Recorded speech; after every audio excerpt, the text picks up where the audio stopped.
Fala, nação rubro-negra, sejam bem-vindos a mais um Fla Notícia News, o canal que te leva muito além da notícia.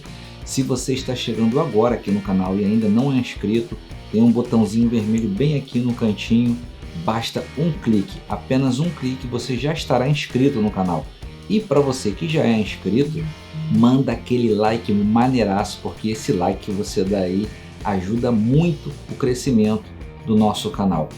Não se esqueça de acionar o sininho da notificação e de compartilhar os nossos vídeos com toda a nação rubro-negra. Pessoal, vamos fazer aí o pós-jogo desse Flamengo 3, Atlético Paranaense 1, é logo depois da vinheta, então roda a vinheta.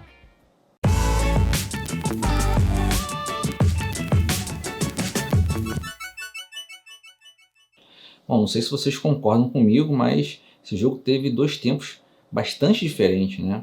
Primeiro tempo que o Flamengo teve muita dificuldade na saída de bola, aquela marcação alta do Atlético Paranaense dificultou muito a nossa saída de bola, serviu também para mostrar que o Neneca é um paredão, mas ele precisa trabalhar sim essa questão da saída com os pés, né? A gente viu que ele teve, logo no começo do jogo, ele teve ali dois lances ali, quase que o Atlético Mineiro faz o gol, mas não, isso não diminui nada o brilhantismo do Hugo Souza, mas mostra que ele precisa sim trabalhar essa questão da saída com os pés. Bem, voltando, o Flamengo teve muita dificuldade, né, nessa saída de bola, o Arão muito mal, né, o Arão errando passes de 2, 3 metros, e o Vitinho mais uma vez não consegue aproveitar a chance que lhe é dada, né?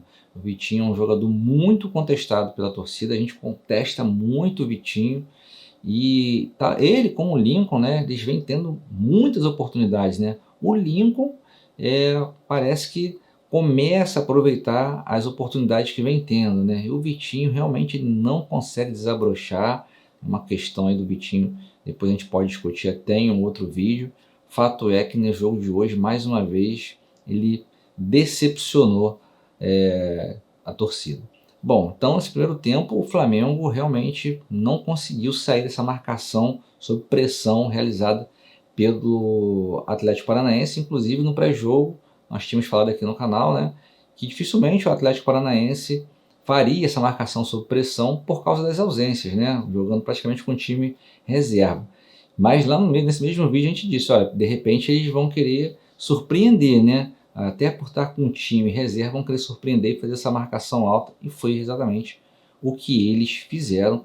Ele deixou o Flamengo em muitas dificuldades no primeiro tempo. O Gerson também não fez um grande primeiro tempo, assim como a equipe toda, né? A equipe toda um pouco dispersa, a equipe não se encontrou no primeiro tempo. Bom, segundo tempo, aí entra o Miteiro, né? Aí quando o Everton Ribeiro entra, pessoal, dá uma outra dinâmica, né? Uma outra qualidade, assim, vai para a velocidade máxima na transição, zaga, meio de campo e ataque do Flamengo. A transição é muito rápida com o Everton Ribeiro, ele já recebe olhando para o gol, e aí a produção também subiu, né, do Gerson, do próprio Arrascaeta. O Arrascaeta fez um bom primeiro tempo, mas com a entrada do Everton Ribeiro aumentou muito a produção desses jogadores, né? O próprio Arão também, que não jogou bem no primeiro tempo, melhorou um pouco no segundo tempo. E o Pedro, né, pessoal, tá jogando fino da bola, né? O Pedro ele consegue fazer aquele pivô ali entre os zagueiros. O Pedro consegue jogar mais para fora da área, distribuindo a jogada. O Pedro consegue jogar nas laterais do campo, fazendo aquele jogo de passagem, ou seja, e fazendo gol, né? Ou seja, o Pedro está num momento realmente que ele pode brigar tranquilamente pela titularidade do ataque com o Gabigol. Não vejo nenhum problema em os dois disputarem ali. Quem ganha com isso é o Flamengo.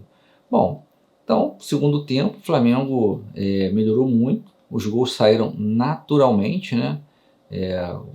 O primeiro gol do Pedro, né, que ele faz esse trabalho de pivô, né, o zagueiro não consegue tomar a frente dele, ele dá aquela matada de bola e joga lá no cantinho do goleiro Santos, que é um baita goleiro, né?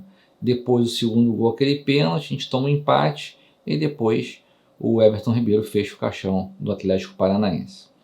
Pessoal, o Flamengo, na minha humilde visão, individualmente falando, os jogadores estão encontrando sua melhor forma, tanto física como técnica, E isso vem refletindo nas partidas, né?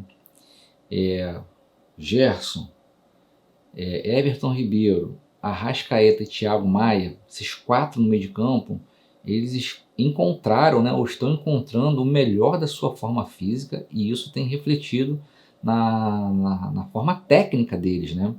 O mesmo acontece com o Isla na lateral direito, está jogando bem.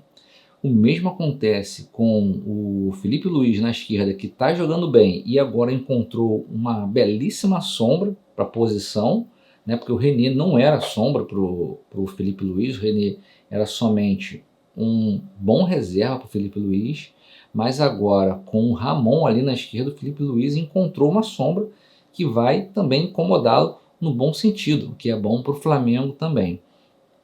E no ataque, o Bruno Henrique parece também começar a encontrar a sua melhor forma. O Pedro jogando tudo que um centroavante pode jogar.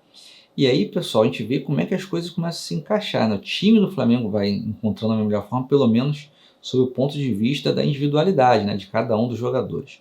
O que está faltando então? Bom, está faltando um miolo de zaga, né? Nós temos o Rodrigo Caio, e quem será a dupla de zaga do Rodrigo Caio? Gustavo Henrique, Léo Pereira ou Natan? Para mim, o Natan tá jogando muita bola. O moleque tá jogando muita bola. E se quer um zagueiro ali canhoto ali, ele pode jogar ali. Ele jogou, salvo o melhor juízo, ele jogou na direita, né? Contra o Independente Del Valle, contra o Palmeiras, jogou na esquerda. Hoje quem jogou na direita ali foi o Noga. Ou seja, quem pode fazer ali esse miolo de zaga? Digam aí nos comentários de vocês, quem é que pode fazer esse miolo de zaga ali com o Rodrigo Caio? Léo Pereira, Gustavo Henrique ou o Natan? Eu acho que o Natan está pedindo passagem aí nesse time do Flamengo. Então, pessoal, o que falta então, para mim são duas coisas, né? Encontrar o companheiro do Rodrigo Caio e o Domenech parar de inventar, né, pessoal?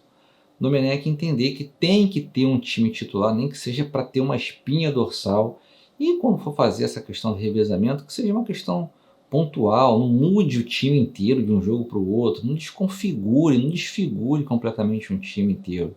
O Flamengo precisa de adquirir um conjunto, o Flamengo precisa ter uma cara, o Flamengo precisa ter uma identidade como um time, né? Até agora nós não temos essa identidade. Temos excelentes jogadores que estão encontrando a sua melhor forma física e técnica, mas precisamos montar uma equipe, né? Não adianta termos somente excelentes jogadores individualmente, né, considerados. A gente precisa ter uma equipe, a gente precisa que esses jogadores criem uma identidade e o Flamengo forme uma equipe avassaladora, talvez não tanto como foi em 2019, ou talvez sim, ou talvez até mais do que foi em 2019. A questão é que o Flamengo tem que ter uma identidade. Para ter uma identidade, precisa de um time, de fato, que jogue junto mais tempo e que as mudanças sejam aí, esses revezamentos, né? Sejam esses rodízios, sejam pontuais, né? Que mantenham pelo menos a espinha dorsal do time. Então, pessoal, Flamengo agora, o próximo jogo do Flamengo é contra o Sport. Lembrando que o Sport está com 20 pontos, né? Está logo ali atrás do Flamengo. O Sport vem jogando um bom futebol. E o Flamengo tem tudo para vencer, mas é um outro time que o Flamengo tem que ficar esperto, não pode vacilar contra o Sport. É o próximo jogo na quarta-feira. Então, pessoal, esse é o pós-jogo de hoje. A gente se vê num próximo vídeo e tchau!